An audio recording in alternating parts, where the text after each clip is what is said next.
నేను మీ సిద్ధిపేట ఇచ్చా. ఐఎమ్ ద ప్లేస్ ఆఫ్ దనకోట మైసమ్మ తల్లి దగ్గర. జై దనకోట మైసమ్మ. నేనైతే ఇక్కడికి ఎన్నో టైమ్స్ వచ్చిన. I think it is a different time to come here. ఇది ఈసారి నాకు అనుభవం అయింది, చాలా విచిత్రంగా అయింది. నేను ధ్యానం చేస్తున్నప్పుడు నాకు యాజ్ ఎ టైం ఇలా తిరిగికుండా వెళ్ళింది. ఇన్ ద డార్క్ ప్లేస్ లో ఒక లైట్ వస్తే ఎట్లుంటది సేమ్ అలా వచ్చింది. నువ్వు చెప్పు లడ్డు, నీకేమనిపించింది? నాకు మొత్తం ఇట్లా పెద్ద అనిపించింది, చీకటిగా. తర్వాత అమ్మవారు ఏమని చెప్పింది నీకు? నాకు మంచి స్కూల్కి పోయి చదువుకో అన్నారు. ఓకే, ఇంకా గబ్బిలాలు మొత్తం ఇట్లా అనిపించినట్టు ఉంది.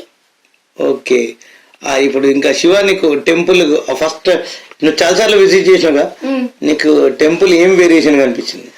అది నేను వచ్చిన దానికంటే ఈసారి చాలా వేరియేషన్స్. గల్ల డబ్బా, కింద టైల్స్, బయట ఆరం బాక్స్, ఇట్లా అడుగు పెడితేనే సింహాలకు గేయపెట్టట్టు. బయట ట్రీస్ కూడా ఇట్లా ఒక రోడ్ ఫామ్ లాగా అయిపోయింది. అలాగే గంట ఇంకా ఫుల్ చేంజెస్ అయినాయి సరౌండింగ్స్ లో కూడా. వైబ్రేషన్ అది కామన్, ఇంకా ఇంక్రీజ్ అయితే తప్ప డిక్రీజ్ కాదు అది. Okay right. Any how